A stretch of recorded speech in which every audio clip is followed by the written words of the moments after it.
Resident evil 4 के last में हमने कहानी की मेन कैरेक्टर एलिस को देखा था, जिसने सब लोगों की जान बचा ली थी और वो सब एक शिप पर थे। एलिस ने रेडियो के थ्रू सर्वाइवर्स के लिए एक मैसेज भेजा होता है। वो मैसेज सर्वाइवर्स तक तो नहीं पहुंच पाता, मगर उस मैसेज की वजह से अम्ब्रेला कॉर्पोरेशन की दूसरी ऑनर अपनी पूरी टीम के साथ वहाँ पर आ जाती है। वो फीमेल ऑनर अपनी पूरी मिलिट्री के साथ उन लोगों पर अटैक कर देती है, जिसमें ऑलमोस्ट सब सर्वाइवर्स मारे जाते हैं और एलिस रिवर में जाकर गिरती है। एलिस जब नींद से जागती है तो वो दिखती है कि उसकी शादी हो चुकी है और उसके सामने उसका हस्बैंड है। उसकी एक छोटी बेटी भी होती है और वो लोग हैप्पी लाइफ गुजार रहे होते हैं। एलिस का हस्बैंड ऑफिस जा रहा होता है और तभी एक ज़ॉम्बी आकर उसे काट लेता है और वो इन्फेक्टेड हो जाता है। लेकिन किसी तरह एलिस अपनी बेटी की जान बचा लेती है और एक जगह पर जाकर छुप जाती है। कुछ टाइम बाद एलिस और उसकी बेटी नीचे आते हैं और एक और ज़ॉम्बी उन पर भी अटैक कर देता है। दोनों जान बचाकर घर से बाहर आ जाते हैं। बाहर हर तरफ ज़ॉम्बीज थे। लोग घबराहट के आलम में इधर उधर भाग रहे थे। बहुत सारे ज़ॉम्बीज इन लोगों पर अटैक करने वाले होते हैं। तभी वहाँ एक लड़की रेन आ जाती है जो एलिस की साथी थी और फीमेल पुलिस ऑफिसर भी थी। रेन उन लोगों को गाड़ी में बैठाकर कहीं पर ले जा रही होती है। एलिस रेन से पूछती है कि ये सब कुछ क्या चल रहा है। रेन कहती है कि मैं ज्यादा कुछ नहीं जानती। सडन उनकी गाड़ी का एक्सीडेंट हो जाता है। एलिस गाड़ी से बाहर आकर अपनी बेटी को लेकर एक घर में चली जाती है जहाँ पर एक ज़ॉम्बी होता है। वो ज़ॉम्बी उन दोनों को देखकर उन पर अटैक करने वाला होता है। एलिस अपनी बेटी को एक जगह पर छुपा कर खुद उस ज़ॉम्बी का मुकाबला करती है। एलिस उस ज़ॉम्बी का सामना करते हुए उसे नीचे गिरा देती है, जिसकी वजह से वो मर जाता है। एलिस जब टर्न करती है तो वो देखती है कि उसका हस्बैंड भी ज़ॉम्बी बन गया है। एलिस का हस्बैंड ज़ॉम्बी बनकर उस पर अटैक कर देता है और एलिस को भी मार डालता है। एलिस की जब आंख खुलती है तो वो देखती है कि इस वक्त वो अम्ब्रेला कॉर्पोरेशन की कैद में है। वहाँ पर कंपनी की फीमेल ऑनर एलिस को अब्यूज करती है। फीमेल ऑनर एलिस से पूछती है कि अब तुम किसके लिए काम कर रही हो और तुमने अम्ब्रेला कॉर्पोरेशन को धोखा क्यों दिया। एलिस उससे कहती है कि तुम क्या कह रही हो, तुम्हें होश भी है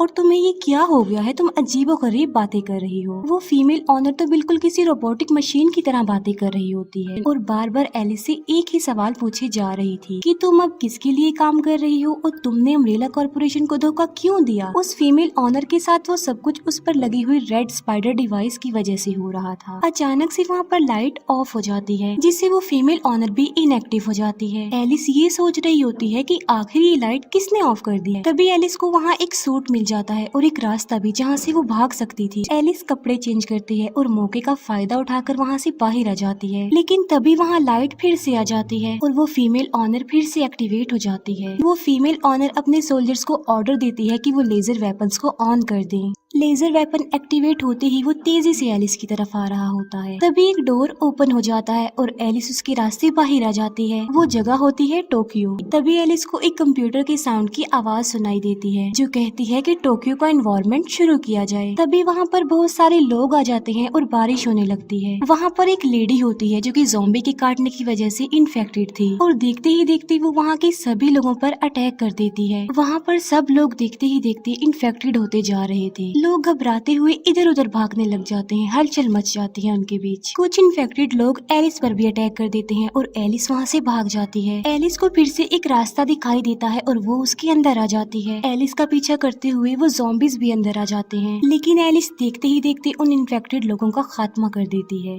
इसके बाद वहाँ पर बहुत सारे ज़ॉम्बीज आ जाते हैं। एलिस के लिए फिर से एक दरवाजा ओपन होता है और वो उसके अंदर चली जाती है। एलिस को रियलाइज होता है कि वो अम्ब्रेला कॉर्पोरेशन के कंट्रोल रूम में आ चुकी है। वो देखती है कि वहाँ पर सब एम्प्लॉयज की डेड बॉडीज पड़ी हुई हैं। तभी वहाँ पर एक लेडी आ जाती है जिसने रेड ड्रेस पहना हुआ था। वो एलिस पर अटैक कर देती है और उस लड़की का नाम होता है एडा। तभी एक स्क्रीन ऑन होती है जहाँ हम अम्ब्रेला कॉर्पोरेशन के ऑनर एल्बर्ट को देख पाते हैं। एल्बर्ट एलिस को कहता है कि मैंने तुम्हारी हेल्प की है, मैं ही तुम्हें उस ट्रैप से बचाकर यहाँ तक लाया हूँ क्योंकि मुझे तुम्हारी बहुत जरूरत है।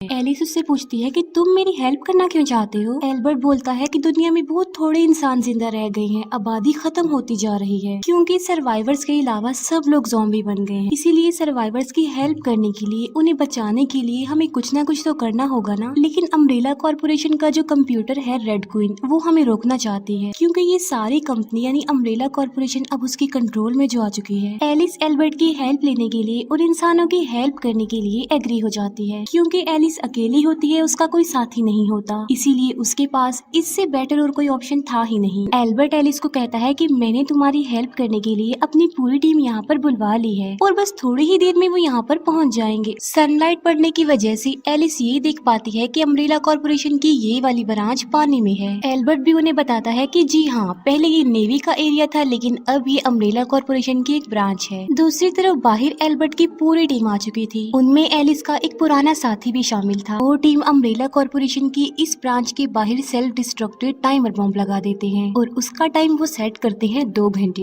यानी 2 घंटे में उन्होंने एलिस और एडा को बचाकर बाहर लेकर आना था। अब यहाँ पर सवाल ये उठता है कि अम्ब्रेला कॉर्पोरेशन में वो टीम इन दोनों लड़कियों यानी एलिस और एडा को बचाने आए हैं, तो फिर एलिस और एडा इस जगह पर क्यों घूम रही हैं? यहाँ पर क्या कर रही हैं? असल में जिस न्यूयॉर्क में वो फिर रही थी वो असली नहीं था, बल्कि ये अम्ब्रेला कॉर्पोरेशन का बनाया गया एक मॉडल है जो कि उन्होंने अपने टेस्ट कंडक्ट करने के लिए बनाया था। इसके अलावा हमने जो टोक्यो सिटी देखा था जहाँ पर सब लोग इन्फेक्टेड हो गए थे, असल में वो भी अम्ब्रेला कॉर्पोरेशन का एक मॉडल ही है, वो भी कोई असली टोक्यो नहीं था। और तो और वहाँ पर जो लोग थे वो भी नकली थे, वो भी असली नहीं थे। एलिस और एडा जब न्यूयॉर्क से गुजर रही होती हैं, तब अम्ब्रेला कॉर्पोरेशन का सुपर कंप्यूटर जिसका नाम रेड क्वीन होता है, वो उन दोनों को मारने के लिए 2 म्यूटेंट्स भेजती है जिनका नाम लीकर था। दोनों म्यूटेंट्स एलिस और एडा पर अटैक कर देते हैं, लेकिन एलिस और एडा बहादुरी से उनका मुकाबला करते हुए एक दूसरे का साथ देते हुए उन दोनों म्यूटेंट्स को मार डालती हैं। मीनवाइल हम देखते हैं कि एल्बर्ट की पूरी टीम अम्ब्रेला कॉर्पोरेशन की उस ब्रांच में आ चुकी है। यहाँ पर रेड क्वीन उन्हें भी मरवाने के लिए अपने कुछ सोल्जर्स को भेजती है, जिन्हें वो टीम अपने नए वेपन से मार डालती है। इसके बाद वो आते हैं मॉस्को में, और ये मॉस्को भी ओरिजिनल नहीं था बल्कि अम्ब्रेला कॉर्पोरेशन का एक मॉडल था। यहाँ पर रेड क्वीन की भेजे गए बहुत सारे ज़ॉम्बीज आ जाते हैं, और ये न्यू टाइप के ज़ॉम्बी थे क्योंकि इनके पास वेपन्स भी थे। सारे ज़ॉम्बीज उस पूरी टीम पर अटैक कर देते हैं, बदले में वो भी उन ज़ॉम्बीज पर अटैक कर देते हैं। एलिस और एडा उस नकली जगह पर आते हैं जहाँ अम्ब्रेला कॉर्पोरेशन की पहली ब्रांच बनाई गई थी। वहाँ उन्हें एलिस की डेड बॉडी मिल जाती है, और जो हमें दिखाया गया कि एलिस की शादी हो गई है, उसकी फैमिली है, असल में वो भी अम्ब्रेला कॉर्पोरेशन का एक एक्सपेरिमेंट ही था। एलिस और उसकी जो फैमिली थी यानी उसका हस्बैंड और उसकी बेटी वो असली नहीं थे बल्कि वो डुप्लीकेट्स थे, यानी वो अम्ब्रेला कॉर्पोरेशन के बनाए गए पपेट्स थे, कठपुतलियां थी। एलिस ऊपर जाती है जहाँ पर एक ज़ॉम्बी होता है जो एलिस पर अटैक कर देता है, लेकिन एलिस उसे अपनी गन से शूट करके मार डालती है। तभी वहाँ पर नकली एलिस की बेटी आ जाती है जो एलिस को मामा कहती है। वो बच्ची एलिस को कहती है कि मामा, आप जहाँ मुझे छुपा कर गई थी मैं तो वहीं छुपी रही हूँ, और आपके कपड़ों को क्या हुआ, ये आपने कैसे कपड़े पहने हुए हैं? एलिस फौरन समझ जाती है कि ये बच्ची डुप्लीकेट एलिस की बेटी है असल में, इसीलिए वो बच्ची उसे अपनी मामा समझ रही है। लेकिन अब तो उस बच्ची की माँ मर चुकी थी, इसी वजह से एलिस उस बच्ची को अपनी बेटी बना लेती है और उस घर से उसे ले जाती है अपने साथ। लेकिन एलिस जब बाहर आती है तो वो देखती है कि उसके सामने अम्ब्रेला कॉर्पोरेशन की फीमेल ऑनर खड़ी हुई है अपनी पूरी टीम के साथ, वो भी वेपन समेत। उस टीम में एलिस के भी कुछ साथी शामिल थे। वो एलिस को कहते हैं कि तुम खुद को हमारे हवाले कर दो, और एलिस ऐसा ही करती है। लेकिन तभी पीछे से एडा उन लोगों पर गोलियां चलाने लगती है। यहाँ पर दोनों तरफ से ही फायरिंग होने लगती है। एडा एलिस को कहती है कि तुम यहाँ से चली जाओ, मैं इन लोगों का सामना करती हूँ।